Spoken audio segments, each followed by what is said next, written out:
Hello aspirants, welcome ethics के अगले lecture में। आज हम बात करेंगे दो इंपॉर्टेंट वैल्यूज का, जिसका नाम है एप्टीट्यूड एंड एटीट्यूड। ये पूरा इंट्रोडक्शन पार्ट चल रहा है एथिक्स का, जहाँ पे हम लोग कुछ वैल्यूज, कुछ प्रिंसिपल्स, एथिक्स और मोरल्स को ब्रॉडली समझ रहे हैं। ये कंप्लीट होने के बाद, एक दो वैल्यूज और डिस्कस करने के बाद, फिर हम लोग चैप्टर का फर्स्ट जो है, जो सिलेबस का चैप्टर 1 है, वो डिस्कस करना स्टार्ट करेंगे। तो अभी डायरेक्टली स्टार्ट करते हैं। पहला वैल्यू हम लोग जो पढ़ेंगे वो है एप्टीट्यूड। तो एप्टीट्यूड क्या होता है, अगर सिंपल भाषा में समझे तो आपको जान के आश्चर्य होगा। एप्टीट्यूड आपका नेचुरल टैलेंट होता है। कोई भी चीज़ में आप कोई भी काम करो, सपोज आप गिटार अच्छा बजाते हो, ठीक है, तो गिटार बजाने से पहले सीखना पड़ा होगा ना आपको। सिमिलरली कोई गाना अच्छा गाता है, तो वो गाना, पर्टिकुलर गाना गाने से पहले उसको एक टैलेंट चाहिए कि वो उस गाने को सिंग कर पाए। तो वो टैलेंट कौन सा है, वो एप्टीट्यूड क्या है, उसका नेचुरल टैलेंट है। सिमिलरली यूपीएससी एग्जामिनेशन सीसेट का पेपर होता है, इसमें एक क्या दर्शाता है, दैट इज एप्टीट्यूड। वो आपका इंग्लिश और मैथ में बेसिक स्किल चेक करता है कि आपके अंदर कुछ सीखने की क्वालिटी है कि नहीं। वो मैथ्स और इंग्लिश के माध्यम से चेक किया जाता है।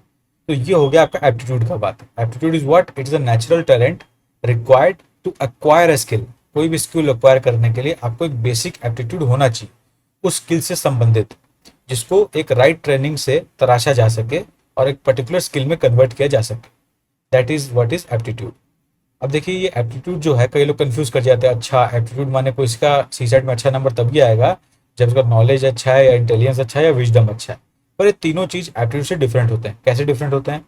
नॉलेज का सिंपल मतलब है नोइंग। कुछ भी चीज जानने को अपने बोलते हैं उस चीज का नॉलेज है इस बंदे को, ठीक है, एज सिंपल एज दैट। पर इंटेलिजेंस क्या होता है? अगर आप इस नॉलेज को अप्लाई कर पा रहे हो, यूज कर पा रहे हो अपने एक्शंस में, उसको बोलते हैं इंटेलिजेंस। इंटेलिजेंस माने कि एप्लीकेशन ऑफ नॉलेज बंदे का अच्छा है। सपोज किसी बंदे को अवेयरनेस है कि किसी का अगर हाथ कट गया और खून निकल रहा है, तो उसमें बर्फ लगाने से उसका क्लॉटिंग में हेल्प होगा, उसको पेन कम होगा। अगर किसी को ऐसा अवेयरनेस है, तो वो उसको अप्लाई, तो उसको अवेयरनेस है, तो वो उसका नॉलेज हो गया। पर वाकई पड़ोस में किसी का हाथ कट गया, बगल में किसी को चोट लग गया और वो बर्फ ला के लगा दे, वो उसका इंटेलिजेंस है। So there is a difference between knowledge and intelligence.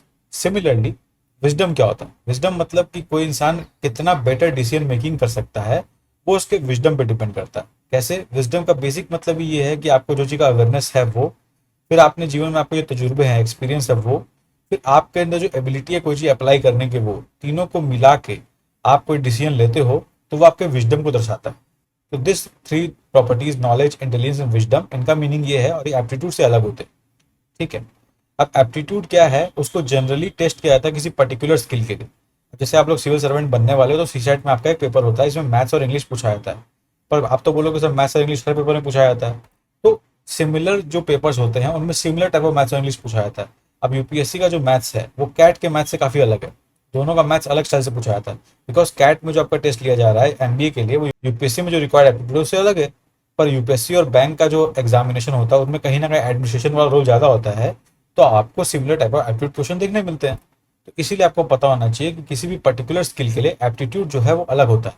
जैसे आपका हो सकता है एप्टीट्यूड स्पीकिंग में बहुत अच्छा हो, माने किसी का स्पीकिंग में बहुत अच्छा एप्टीट्यूड हो सकता है, तो वो गुड पब्लिक स्पीकर बन सकता है अगर उनको राइट ट्रेनिंग और राइट अपॉर्चुनिटी मिले काम करने का। तो पर गुड स्पीकर जो है वो गुड सिंगर नहीं बन सकते ना। सिंगिंग और स्पीकिंग डिफरेंट स्किल है। हो सकता है कि कोई गुड सिंगर और गुड स्पीकर दोनों हो, तो उनका दोनों चीज का एप्टीट्यूड है। इसका मतलब नहीं कि कोई अगर गुड स्पीकर है तो गुड सिंगर भी होगा। ये अंडरस्टैंडिंग आपको होना चाहिए। एप्टीट्यूड एक पर्टिकुलर स्किल बेस्ड होता है। एक स्किल के लिए एक टाइप का एप्टीट्यूड होता है, किसी के अंदर मल्टीपल चीजों के लिए एप्टीट्यूड हो सकता है। इसका मतलब ये नहीं कि उसको वो बहुत इंटेलिजेंट है, बहुत नॉलेजेबल है। ये डिफरेंस आपको समझ में आना चाहिए। अब जो मैंने बताया उसको सिंपल आप इस डायग्राम से भी समझ सकते हो, वेरी सिंपल डायग्राम। किसी के पास कोई पर्टिकुलर एप्टीट्यूड है, माने किसी चीज का नेचुरल टैलेंट है, उसको आप ट्रेन करोगे। जैसे यूपीएससी एस्पिरेंट जो होता है, उनका ट्रेन होने का लवासना जाते हैं। लवासना में क्या होता है? ट्रेनिंग होता है ना। ट्रेनिंग क्यों होता है? ताकि उनके अंदर एबिलिटी जो है वो एप्टीट्यूड से उनका एबिलिटी कन्वर्ट हो सके। अब एबिलिटी बन गया, इसका मतलब नहीं उनके अंदर स्किल आ गया। अब वो स्किल को कन्वर्ट करने के लिए उनको ट्रेनिंग, उनको वर्किंग करना पड़ेगा, वर्क इन्वायरमेंट में रहना पड़ेगा, जिसको बोलते हैं ऑन जॉब ट्रेनिंग। तो आपको पता होगा मैक्सिमम आईएएस एस्पिरेंट्स जो होते हैं वो लबास्ता में ट्रेनिंग के 1 साल के बाद उनको ऑन जॉब ट्रेनिंग दिया जाता है। अंदर डिस्ट्रिक्ट एचडीएम बनाया जाता है पहले, तो वहां पे जाके वो स्किल सीखते हैं, तब जाके उनको डीएम बनाया जाता है, तब जाके वो डिस्ट्रिक्ट मजिस्ट्रेट का स्किल पूरा पा पाते हैं। तो this is the whole process. ये आपके जॉब ओरिएंटेड मैंने एग्जांपल लेके समझाने का ट्राई किया। This is the whole idea. But अब इसका एक्सप्लेनेशन और एक तरीके से कैसे समझ सकते हैं, एक प्रैक्टिकल एग्जांपल से, जो हर फील्ड में रफली एप्लीकेबल है। मान लीजिए, समझ लीजिए कोई एम्प्लॉयर है, जैसे कोई बड़ा एम्प्लॉयर मान लीजिए, तो आपने सेक्टर का एक बड़ा बड़ा एम्प्लॉयर मान लीजिए। मैं मान लेता हूँ रिलायंस, या मान लेता हूँ टीसीएस। ये दो पॉपुलर में दिमाग में नाम आ रहा है अभी। ये बहुत बड़ा एम्प्लॉयर है, ठीक है। अब ऐसा तो नहीं ये बहुत बड़ा एम्प्लॉयर है तो ये सबको हायर कर लेगा, इतने लोग अनएम्प्लॉयड है, ये लोग जॉब चाहते हैं, ये जॉब देना चाहता है। सब समझ लीजिए केमिकल इंजीनियर भी है मान लीजिए, या सब आईटी इंजीनियर सॉफ्टवेयर इंजीनियर है, तो क्या सबको जॉब मिल जाएगा? नहीं मिलेगा। क्यों नहीं मिलेगा? क्योंकि despite having supply and demand crisis, बहुत ही कम लोग होंगे इनमें से जिनके पास राइट एप्टीट्यूड होगा वो काम करने का जो ये कंपनी एक्सपेक्ट करती है आपसे। तो कंपनी एक एप्टीट्यूड एग्जाम लेगी, अपने तरीके से आपको टेस्ट करेगी, वो टेस्ट से इनको पता चलेगा अच्छा ये 10 में से ये 5 लोग जो हैं इनके पास वो एप्टीट्यूड है कि इनको हम ट्रेन कर सकें हमारे यहाँ काम करने के लिए। क्योंकि everyone is not trainable in the way. आप समझ लीजिए कोई पैशनेट सिंगर है, उसको आप बोलोगे भाई कल से तुम पोयम लिखना स्टार्ट करो, हो सकता है वो पोयम लिख ले, पर पोयम तो पोएट ही अच्छा लिख पाएगा ना भाई। वो गाना अच्छा गा रहा है इसका मतलब थोड़ी ना कि पोयम भी लिख ही लेगा वो। तो वो उसको उस फॉर्म में ट्रेन करना पड़ेगा ना। अब सिंगर को पोएट की तरफ ट्रेन कर दोगे, फिर आप बोलोगे कि हमने अब आप इसको पोयम लिखने दे दीजिए, तो मजाक थोड़ी ना है। तो उसके लिए उसको ट्रेनेबल होना चाहिए ना वे, ठीक है ना। ट्रेनेबल इज अ प्रॉपर्टी जो इंडिविजुअल के अंदर होता है because of their aptitude. I hope थोड़ा क्लैरिटी आया एप्टीट्यूड के बारे में। सिमिलरली अब नेक्स्ट टर्म हम लोग पढ़ते हैं एटीट्यूड। एटीट्यूड क्या होता है? एटीट्यूड देखिए वेरी सिंपल, अगर समझना चाहो तो ऐसे समझिए एक लॉजिकल फ्लो में, जैसे मैंने दिखाया फ्लो यहाँ से यहाँ तक, इस फ्लो में समझने का ट्राई कीजिए। एटीट्यूड का मतलब होता है वो पॉजिटिव और नेगेटिव क्या, ओपिनियन, परसेप्शन और इवोल्यूशन। आपका जनरली पॉजिटिव और नेगेटिव ओपिनियन है या परसेप्शन है या इवोल्यूशन है अबाउट अबाउट व्हाट, अबाउट किसी प्लेस के बारे में या किसी पर्सन के बारे में या किसी चीज के बारे में या किसी घटना के बारे में या किसी विचार के बारे में। तो ये जो आपका पॉजिटिव या नेगेटिव ओपिनियन, परसेप्शन और इवैल्यूएशन है, ये चीज आपका दर्शाता है एटीट्यूड। ये सब आपका एटीट्यूड है। समझ लीजिए आप बहुत ही पॉजिटिव हो रनिंग के लिए, आपको लगता है running is good for health, तो रनिंग करना चाहिए, तो ये आपका एटीट्यूड है रनिंग के प्रति। सिमिलरली कोई बहुत नेगेटिव रनिंग के प्रति, अरे यार रनिंग करके थक जाता है, डेली डेली बहुत स्ट्रेस आता है, जूता पहनो, कपड़ा पहनो, फिर भागो, बड़ा जिम्मेदारी का काम है। तो कुछ लोग का एटीट्यूड रनिंग के प्रति नेगेटिव भी हो सकता है। तो इसका मतलब क्या, कुछ लोग का एटीट्यूड रनिंग के लिए पॉजिटिव है, कुछ लोग का एटीट्यूड रनिंग के लिए पॉजिटिव नेगेटिव है। तो रनिंग क्या है? Running is a event, is a thing, आप कुछ भी बोल सकते हो, मेनली इवेंट और थिंग के बीच में लाइक करता है। तो रनिंग के प्रति किसी का ओपिनियन, परसेप्शन और इवोल्यूशन अलग अलग हो सकता है, ठीक है। ये हो गया एटीट्यूड का एक मतलब। इसी तरह एटीट्यूड का एक और मतलब क्या है, लाइक और dislike towards a particular person, thing, event और idea. For suppose Narendra Modi है, अपने देश के प्राइम मिनिस्टर हैं। अब 10 लोग इनको गाली देते हैं, 10 लोग इनको प्यार करते हैं। तो जो डिफरेंस है, ऐसा तो नहीं कि 100% इंडिया नरेंद्र मोदी को प्यार करता है वरना उनको 100% वोट मिल जाता, ऐसा तो नहीं होता। तो कुछ परसेंट लोग हैं जो मोदी को डिसलाइक करते हैं, कुछ परसेंट लोग हैं जो लाइक करते हैं।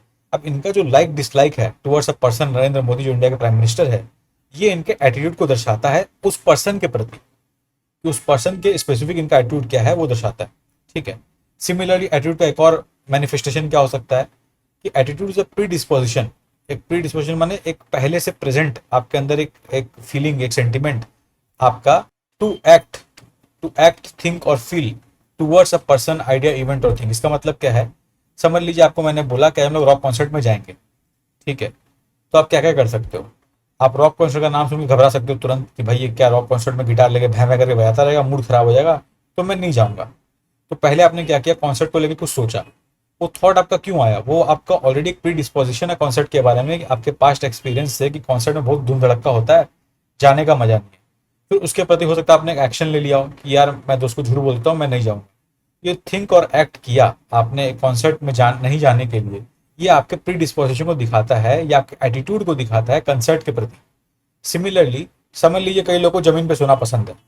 क्यों सोना पसंद है जमीन पे, उनको क्या मजा आता है? तो कई लोग बोलते हैं मेरे को जमीन पे बहुत अच्छा नहीं लगता है। तो ये इनका थॉट है, ऐसा ये फील करते हैं कि जमीन पे सोने में इनको आराम मिलता है। तो ये इनका प्री डिस्पोजिशन है अबाउट स्लीपिंग ऑन फ्लोर। तो ये चीज आपको समझ में आना चाहिए, ये उनका एटीट्यूड है इस एक्शन के प्रति। अब ये पॉजिटिव है नेगेटिव अलग बात है, पर ये इनका प्री डिस्पोजिशन है। तो 3 तरीके से हम लोग किसी भी चीज का एटीट्यूड को समझ सकते हैं। किसी जन का पॉजिटिव या नेगेटिव ओपिनियन, परसेप्शन या इवैल्यूएशन को समझ सकते हैं एटीट्यूड की तरह, या किसी का लाइक डिसलाइक को समझ सकते हैं एटीट्यूड की तरह, या किसी का predisposition to act, think और feel in a particular way towards person, people, think और इवेंट, इनको हम लोग समझ सकते हैं इनके एटीट्यूड की तरह। तो ये 3 अगर आप होलिस्टिक पिक्चर समझ जाओगे तो आप समझ जाओगे एटीट्यूड ब्रॉडली होता क्या है। अब अपने लाइफ में एग्जांपल सोचिए, आपको सोचने मिलेगा। एक सिंपल एग्जांपल हम लोग डिस्कस करते हैं आपके संग एटीट्यूड के लिए। समझ लीजिए बहुत सारे लीडर्स हैं, मान लीजिए महात्मा गांधी, हिटलर, सुभाष चंद्र बोस, B.R. अम्बेडकर, नथुराम गॉडसे। अब इन सारे लीडर के लिए ना आपका एक परसेप्शन होगा कि यार अम्बेडकर तो अच्छे थे, महात्मा गांधी महान थे, सुभाष चंद्र बोस रेबल थे यार, बहुत तगड़े इंसान थे, गॉडसे जो है वो बहुत अच्छे रेबल थे पर उन्होंने कुछ गलतियां की, उनका कुछ विचार थे जिससे मैं एग्री नहीं करता। हिटलर जो है वो बहुत ही क्रूर इंसान था, उसने ज्यूस लोग को पूरा खत्म कर दिया अपने अपने पॉलिटिकल एजेंडा के लिए, अपने बेनिफिट के लिए, कुछ भी। ये आपका कुछ भी ओपिनियन हो सकता है इन सबके बारे में। जैसे मैंने बोला, मैंने कुछ जनरल परसेप्शन बोला, हो सकता है आपका इनसे अलग हो, आप इनको महान मानते हो, कई लोग हिटलर को ग्रेट मानते हैं, कई लोग सुभाष चंद्र बोस को मानते हैं कि बहुत ही उनकी वजह से इंडिपेंडेंस खराब हो गया, कई लोग मानते हैं इन्हीं की वजह से इंडिपेंडेंस मिला। तो ये जो डिफरेंस ऑफ परसेप्शन है अबाउट दिस लीडर्स, आपका जो व्यू है, कई लोग इनको लाइक करते होंगे, कई लोग डिसलाइक करते होंगे, ये आपका एटीट्यूड दिखाता है इन लीडर्स के प्रति। I hope you understand. So this was the idea in today's video. अब हम लोग नेक्स्ट वीडियो में कॉन्साइंस के बारे में डिस्कस करेंगे। तब तक के लिए best wishes for the examination.